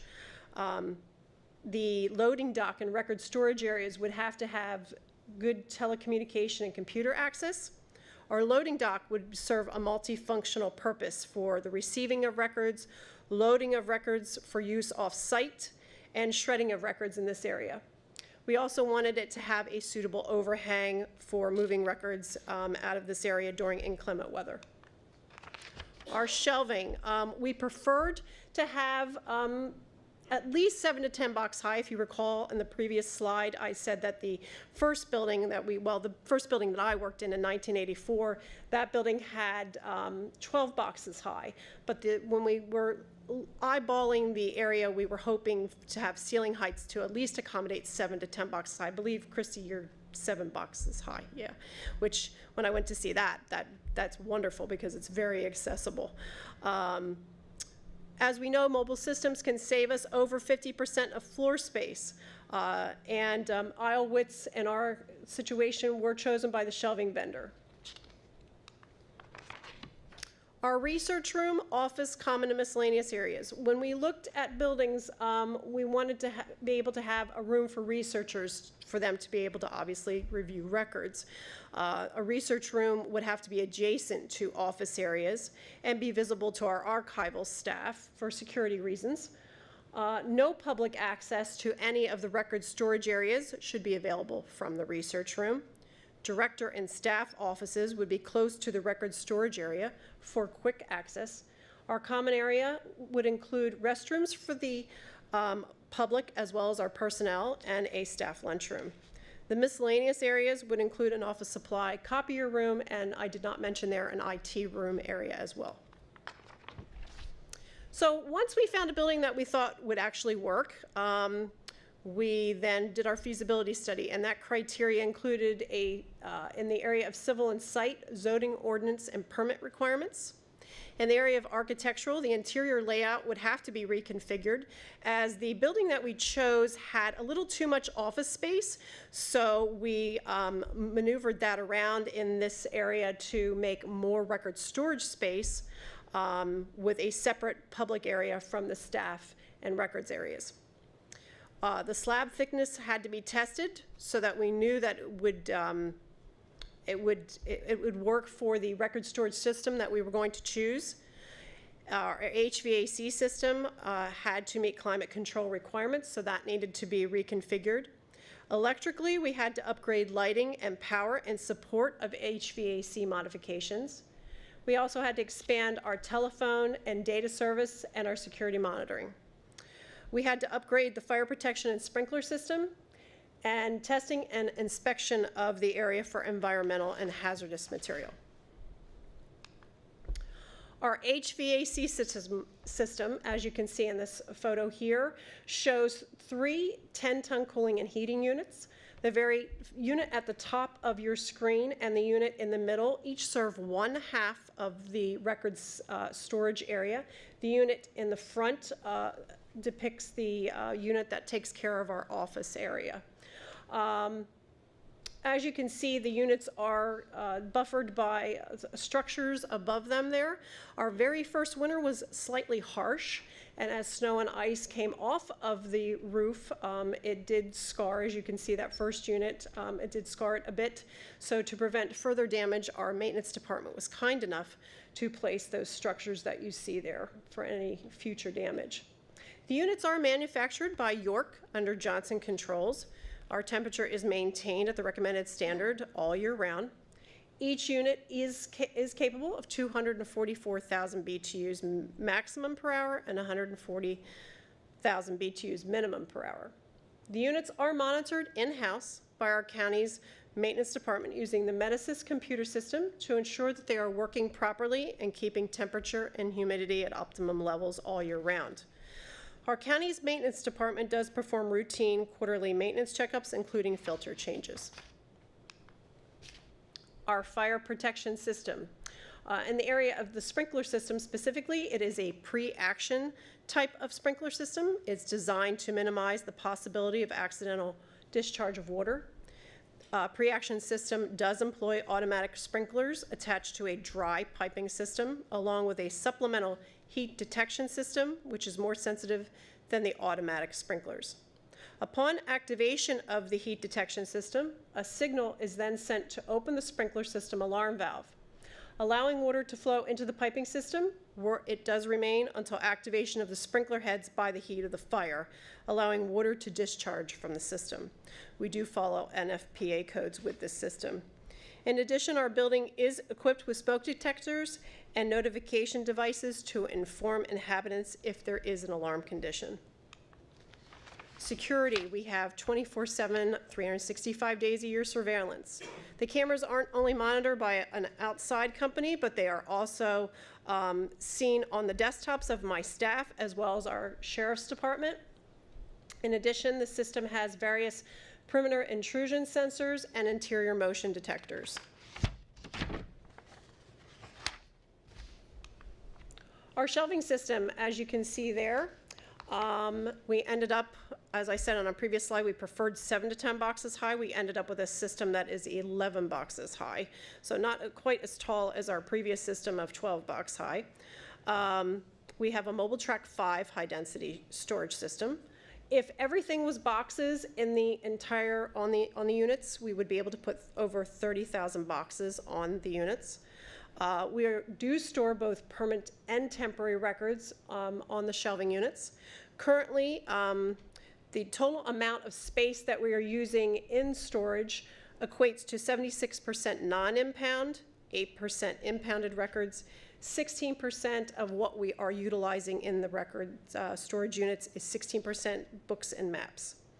We have a barcode tracking system, which allows for random storage to maximize the space in this area. Our loading, receiving, shredding areas.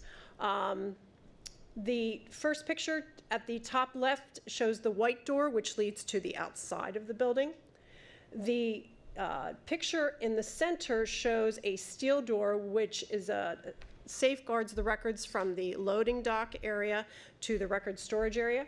And at the bottom, you can see we did end up with a suitable overhang for records to transport records during inclement weather in and out of this area. We bring in about 1,000 a year and destroy about 1,000 a year. So the building has very good sustainability at this point. Our research room, office, common, and miscellaneous areas. Our research room is quite modest, but it is adequate for greeting our researchers as they come in. It is equipped with a computer, one computer right now, as well as a telephone for them to use with limited access to contact, mainly for them to contact county staff members as they're done with records and as they need, as they have further requests. There is a total of 4 staff offices and 1 director's office. We have 1 common area that includes restrooms and a break room. And miscellaneous areas in and around the common area include an IT room, as well as a copier and office supply room. So at a glance, our current archives is at 999 Conroy Place. It does have an Easton address, but we are located in Forks Township proper. There is my contact information. We are about 2.5 times the size of the building from 1984. So it's about 9,750 square feet, 7,000 square feet in the file room. The office area is 2,750 square feet. Keeping in mind that the county did not own this building, so we had to purchase it, and from beginning to end of building purchase through the entire remodel, right down to the carpet, the coving, any office supplies that we would have needed, the total cost was about $2.1 million. Far cry from the $416,000 building that we had in 1984, but here we are. Any questions?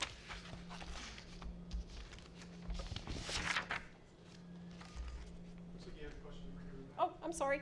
I missed a hand. I was wondering about the money. Like, you seem to have gone from having nothing to, I mean, Yeah. it's beautiful. What you have everything. How did you have to convince a lot of people? Oh, well, it took 9 years, but the situation for us was offsite storage in 10 years was over $1 million. So, and we weren't owning anything with that. So this way we've paid the county's paid the money, and we are blessed to have this building now, and we're not giving money somewhere else to have it stored.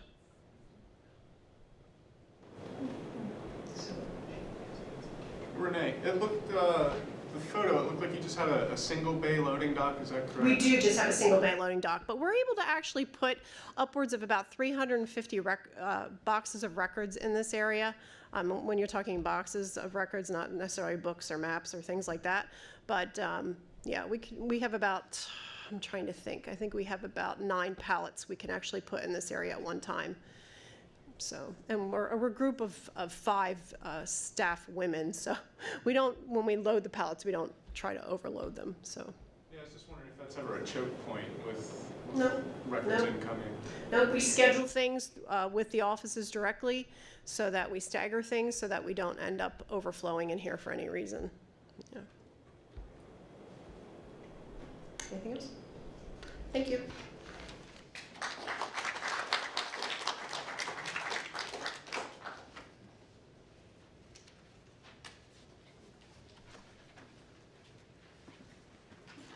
Well, if there's any other questions, certainly for any of the previous speakers as well, we'd be glad to hear those. If there's anybody here you have a question for that's not here, we could certainly email those responses to you, and that goes for those of you who are watching remotely as well. If you do have any questions that you think of later, you have our contact information. Please don't hesitate to contact us. Otherwise, I'd just like to thank our speakers this afternoon. I know throughout the day today we've talked about a variety of topics, but I think there's sort of that common thread in records management that sort of ties us all together. You know, whether we're a historical records repository, a state agency, or a county government, I think we face a lot of the same responsibilities we might not typically think of. But I think, again, some of the conversation today was certainly relevant to us across the board. So again, I just wanted to thank everybody for participating, those of you who are viewing remotely as well. And I want to point out, we erroneously mentioned earlier that Heinz History Center was hosting one of our satellite viewings, when in fact that is actually the Pitt University Archives. So we wanted to certainly thank them for their efforts, as well as I need to mention our State Historical Records Advisory Board, who helped us pull these topics together, as well as sort of some suggestions here and there, as well as the National Historical Publications and Records Commission. That's always a mouthful, but as well as their support for the state board as well. So if there's no questions, we'll send you on your way. And again, I just wanted to say thank you.